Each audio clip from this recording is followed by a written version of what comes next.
Neil, Kieran. You're going to ask me about Kieran again? We all are. Yeah. Have you decided what you'd like to spend the money on? Or what, New clothes and get a new car and.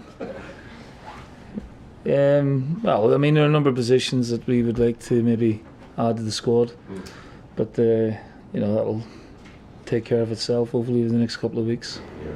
In terms of the move itself, I mean, it's obviously been kind of bubbling for weeks and weeks. Yes. And weeks. The fact that it's done now, it will be less of a distraction to you. But what do you make of what he can achieve down there? Well, I mean, he's a great player. He's outstanding talent at 22. He's going to a huge club, with Champions League aspirations. So, yeah, I mean, it's a very exciting time for him. Obviously, it's good business from our point of view, and he's got the world at his feet. Really, if he stays injury free, he can go on and do some great things in the game. Hopefully, the club has done very well in producing players in recent years and selling them on for serious money. I think this move may well hurt Celtic fans a bit more maybe than the others, though. What would you say to maybe the small segment of Celtic fans who maybe begrudge him this move? I can understand their point of view because they're Celtic fans and they see the only thing they see is Celtic, and with Kieran being such a fervent supporter of the club, it might find it difficult to comprehend why he would want to leave Celtic. But as he's alluded to himself, he's had a great time of it here, and he's probably achieved everything that he's wanted to achieve, and he's just accepting a new challenge, and a professional challenge as well as a personal challenge in his life as well. And it's understandable. It's going to hurt us because we're losing a very good player, but these things crop up now and again in football. All teams sell good players eventually, and Kieran's no different in that regard. Did you speak to him as he tried to weigh up what to do? Did you try and convince him to stay, or was it just simply a too good of an opportunity for him to pass up? Oh, his ambition was to go. Once Arsenal really showed their interest. Obviously, it was protracted because we couldn't agree a deal. The deal's been done now, and he goes with our best wishes. Obviously, you're trying to keep him, calm, and you're trying to keep him here mentally. But the other side of it was, it was an opportunity that he was probably thinking about almost on a daily basis. Given the currency that defenders go for now, you'd have to say that Arsenal looks like they've got a good deal out of this. Yeah, I mean, it's a lot of money. It's a record sale for Scotland, but when you look at the market in England, which we are not privy to at times, Roddy, we're not involved in the big money moves because we're on the outside looking in. They may see it as good business, but we see it as good business as well from our point of view. You see you back at Celtic someday? I mean, that's a hypothetical question. You can't really, predict how players' careers are going to go. I mean, he's just basically left yesterday, so I don't know if he'll come back or not. How big an impact do you think he will have down south? I've no idea, honestly. I hope he does brilliantly, and I hope that reflects well on what we're doing here. As Wanyama, Van Dijk, all the others who have left, Fraser Foster, they've all done brilliantly after their time here, so I hope he follows in the same vein.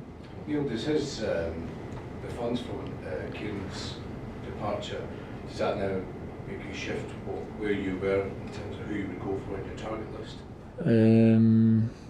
It makes things a little bit easier, in terms of maybe pushing the boat out a little bit more, but we're not going to start breaking transfer records and spending money silly. We've got protracted targets in mind, and we're working away on that to see if we can get deals done sooner rather than later. I think you were quoted as saying 5 players. That was the context of it was humour, so I think someone's taken that sort of way out of context. We'll be looking at maybe 2 or 3 positions, to add. We also need to, maybe move a few players on or a few players out, to get them playing, or, to make room in the squad. So until we do that, we may not look to bring anybody in just yet. And is there anything imminent either way? Sorry, you should get them going first. Anything imminent on that front? Not that I'm aware of this weekend, but I would imagine there'll be movement as we go along. You think naturally supporters are going to whoever comes in, whether it's volleyball and goalie and an additional player, for that left back starting slot, they're going to say, is he going to be the next Kieran Tierney? It's going to be very hard for someone to try and live up to the player that's just left, isn't it? Yeah. How does that player, whoever that player is, cope with that? Well, I mean, again, you're making aspersions there that may not be there. You know, our fans are pretty sort of intelligent, and they know that we're not going to go out there and find the next Kieran Tierney overnight. You know, we will try and find a player who can come in and play the position as well as we want them to. You know, we like attacking fullbacks. You know, Bolly's a work in progress at the minute. We're pleased with, you know, some of his play, that he still needs a bit of work, a bit of polishing off, which is fine, but we're delighted with him in the building, and we will look to add another one to that. And that'll all depend on price, wages, and the quality of the player. But I'm not expecting someone to come in and be the next Kieran Tierney. You know, there's only one Kieran Tierney, and you know, they'll all have their own qualities in their own ways. But you know, I think our fans aren't expecting us to go and find like for like immediately. And then obviously every player is priced and all that, but having got this huge sale from one player, would you expect that the other priced assets that you've got will remain here if there's... Yeah, I mean, we're not interested in selling any of our better players now. I mean, I think it's, you know, well documented there was interest in Callum, so that's over now, and you know, we'll settle him down and get him playing as well as, well, he is playing as well as he's ever done, and hopefully again have another fantastic season like he has done the last couple. Was it a bid or an approach from? Just an approach. Yeah, no bid. You saying settling down, Neil, did you have to have a chat with him about the interest? Uh-huh. Can you tell us how it No, was? it's a private conversation.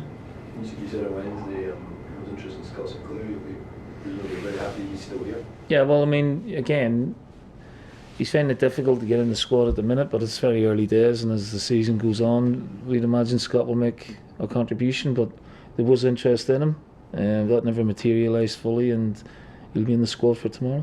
Yeah, what does this remove the fee as well for Kieran, and obviously interest in Callum, kind of do for your youth academy, and because a lot of the players you've sold in recent past have been guys you've brought in and developed, the guys have been there for? I think it's fantastic. You know, I think it's a fantastic example of the work that's done behind the scenes, not just at academy level, but with, you know, development coaches, you know, the first team coaches, and the way the club is, you know, hell bent on developing their own. We take a huge amount of pride in, you know, homegrown players coming through, and you know, Kieran's the latest one. Obviously GMZ and Callum and now Mikey Johnson as well are making, you know, significant contributions in the first team, and that shows the younger ones that there's a pathway here.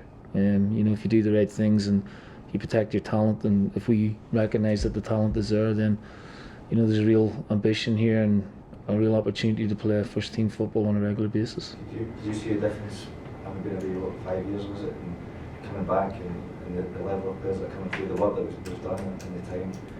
You know, Have I seen a difference? Well, we have some good ones bubbling under. Look, it's not a conveyor belt where you can produce maybe 1, 2, 3 a year. You know, it's a very, very difficult thing to do, to produce, you know, quality long-term first team player. But we've done that, you know, over the last 10, 15 years very, very well compared to a lot of other clubs. Can I go back to the point when you said, listen, you might want to shift a few people on before you get anyone in? Mm-hmm. Some supporters might think 25 million, wow, let's go and spend that.